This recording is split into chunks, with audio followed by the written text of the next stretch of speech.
Hello, it's Jason, and up to this point, I had been focusing primarily on the increase in what I call de-spiritualization, the idea that we are ignoring our spirits, or claiming they don't exist, or at least not giving them the attention they need. And then I pivoted to the concept of love. Love checks all the boxes of the things we talked about that help us to intuit that we do have a spirit, the idea that we have free will. And love is involved in that because with free will comes free choice, and with free choice comes the ability to judge choices as being good or bad. In the case of morality, that often involves the concept of love, at least some level of love. Do we demonstrate love with our choices? Do we demonstrate love of others, or simply love of self, or somewhere in between? So love helps us deal with the idea of free will, helps us deal with the idea of morality, and it probably even helps us deal with the idea that we are unique from other creatures, and that our love is chosen freely and not merely an instinct. It does not simply necessarily benefit our particular bloodline, nor does it necessarily benefit the species as a whole, but we're able to show love to another human being that might not be able to benefit us or the species at all in general, but we still would choose to love them. Anyway, so we're kind of pivoting from the idea of de-spiritualization to the idea of what does our spirit indeed need. And I'm going to skip perhaps what some might think, and I might agree even, that I'm skipping a few steps to demonstrate, well, why would I decide that love is what our spirit needs? I think there's a lot of, there's a lot of intuition here. I think we see it in our culture, in our books, in our movies, in our songs, this idea that love conquers all, that love makes the world go round, that if someone doesn't have love in their heart, if someone is unloved or feels unloved, it's very unhealthy. They'll have lots of difficult problems. Some of them will be filled with deep depression or anxiety and thoughts of suicide, perhaps. Others might be very angry that they thought they should have been loved and they weren't, and they might focus that outward and lash out at society or individuals or something like that. So we do recognize that love is very important, and I'm going to argue that this is indeed the way that we can tend to our spirit and feed our spirit and make sure our spirits are healthy. From the very beginning, as I mentioned, if indeed we do have a spirit and we're not properly attending to it, there's obviously will be problems. It's just the way things work. If there's something that we have that's necessary to us and we are ignorant of it and ignore it without realizing it, there's still consequences. If we do realize it, but we still ignore it or we don't give it enough attention, there will be consequences. And that's the same thing with our spirits. So since we intuit all these things that indicate we have a spirit, obviously we need to ask, okay, what does our spirit need? If it does need love, then we have to go back to some definitions. What is love? And that's going to be the next important question. The first important question of the first half of all this was, what is our spirit? Or do we have a spirit? And what does it look like if we ignore that spirit? And why do we need a spirit? Why is the idea of a spirit so foundational to what it means to be a human being? And we've talked about all that with basic human rights and free will and things like that. Now we're going to shift to the problem of love.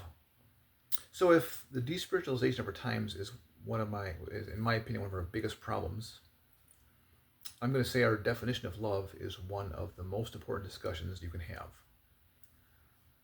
Because we all talk about love. The word love is such a popular word, and it's such an important word. And what often happens with important and popular words is they're thrown around with all sorts of definitions, all sorts of ideas of what that word means. But if our spirit really needs love, then we need to know what real love is. So that's what I'm going to start to delve into today, is what in fact is love. So I'm going to start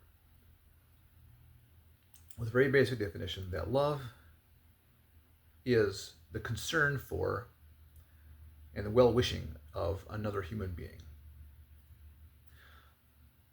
And I'm going to build up from that foundation. That's foundational love. That's the basic love. This is why you can say that you love everyone. You can love people you haven't met because you don't wish them harm. You wish them well. If someone across the street falls down and seems to hurt themselves, you care simply because they're a human being. That's enough. And that love, we build on that foundation though. So in a sense, love is giving a notice to the fact that human rights are real. And so every human deserves to be shown the basic respect and dignity that comes with simply being a human. No human is an object in our way. No human is an object we can use to get to where we want to go. They are ends in and of themselves, and they are entitled to be treated as such. You could call that just more like a respect, but there's a kind of love there because what you're doing is you're not just doing it because you think it's right. You're doing it because you think, well, it's beneficial to that other being. Okay? You can be polite not because you care about the other people, just because you want to be seen or you want to feel like a polite person. But you can also be polite and concerned because you truly want other people to have good lives, to have less discomfort and more comfort, less poverty, more comfort, or wealth even, and so on. Now we build upon that foundation. The more we love, the more involved we are with that. So I can love someone I haven't met, and I can love someone I meet online, and use proper or tactful language when talking to them because I don't want to hurt their feelings. I don't want to discourage them or put them in a bad mood. It's not something I want to do. Even if I don't know them or I don't know what they look like and I don't know much about them, I still know, probably I know, that there's a person on the other side of the world typing into the keyboard. So I love them enough to try, even if I disagree with them, to try not to irritate them or annoy them or offend them, but to disagree in a civil sort of way. Now, the closer someone gets to me, the more my concern for them will be evident. So it's someone in my circle, whether it's a coworker or a neighbor, not only will I care about their well-being, I will actually act on it. It's not that I just want to make sure I don't hurt them. I may actually want to help them. I might want to give them a small gift or help them rake their yard or help them do something else or watch their kids or pick up something on the way home. So those sorts of things show consideration to make their life a little bit better, or at least their day on that day of their life a little bit better. So basic love is you want what's good for other people. When you build on that, you do something to help make their life better. And the highest level is sacrificial, where not only do you do something to make their life better, you willingly make your life worse, in a sense, to make theirs better. You're willing to lose comfort to give them comfort. You're willing to lose wealth to give them wealth. You're willing to spend time to save their time, and so on and so forth. So I'm going to define love in this way, that it's to do what's good for another person. And we measure, in a sense, the depth of love by how far is a person willing to go to make someone else's life better. Okay, so that is a basis for love. And I think most people would agree.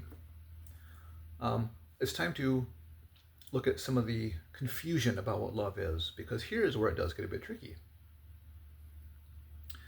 It's all fine and well to say that love wants what is best for the other person or what is good for the other person. And some of the examples I used are pretty simple. If I help my neighbor rake very hard, and I help someone carry something heavy or things like that, that's not very controversial. But there comes a point where there's disagreement as to what is in fact good for another person, right? There could be disagreement in some situations where someone might say, oh, I'm helping this person. I'm making their life easier by helping them do these things. And another person might come along and say, I don't think you're actually helping them. I think you're enabling them. you're making their life easier, but because you're doing that, they're not learning to take care of themselves. They're not becoming independent. If you love them more, you would let them suffer a little bit. You would let them toil a little harder so they would learn to take care of themselves and not be so dependent on the kindness of strangers, or so on. So the tricky part about that definition of love is you don't necessarily know what's best for a person. Or at least there's disagreement about it. Let's put it that way. And we see this a lot with parenting. And I think the example I gave was a pretty decent one. Let's say parent A and parent B each have a kid, and they both see the world the same way. They both think the world is difficult, a bit dangerous, it's not fair, and you're gonna face some hardships and some difficulties when you go out into the world. Okay? Parent A reasons, because of this, I'm going to let a lot of that turmoil and difficulty and unfairness enter into my kid's life. I'm not going to prevent it. I'm not going to protect him from that. I'm going to let that happen so that my kid is ready for the world. It's going to toughen them up. It's going to teach them to problem solve. It's going to teach them to take on these difficulties, and it'll teach them that you can't always get what you want, that life isn't always fair, and that there's going to be some tough decisions to make and some sacrifice to be made. This is all coming your way, so you might as well learn it now. The other parent who sees the world the same way reasons differently. And they say, I know how tough the world is. I know how cold and rough and unfair and demanding the world is. So I want home to be a haven from that. I want my kid to have one place where it's not unfair, where there's not a lot of turmoil, where there's not a lot of difficulty, where there's not a lot of stress. I want them to have a firm foundation of safety and peace and love here in this home, so that when they go out into the world, they're ready because they've been protected. And then you get into the whole argument about how much protection is overprotection, right? And that's why, even when we say love is love, that's not clear, because not everyone's idea of love is the same. So love from point A's point of view and love from point B's point of view are different. So love is not love.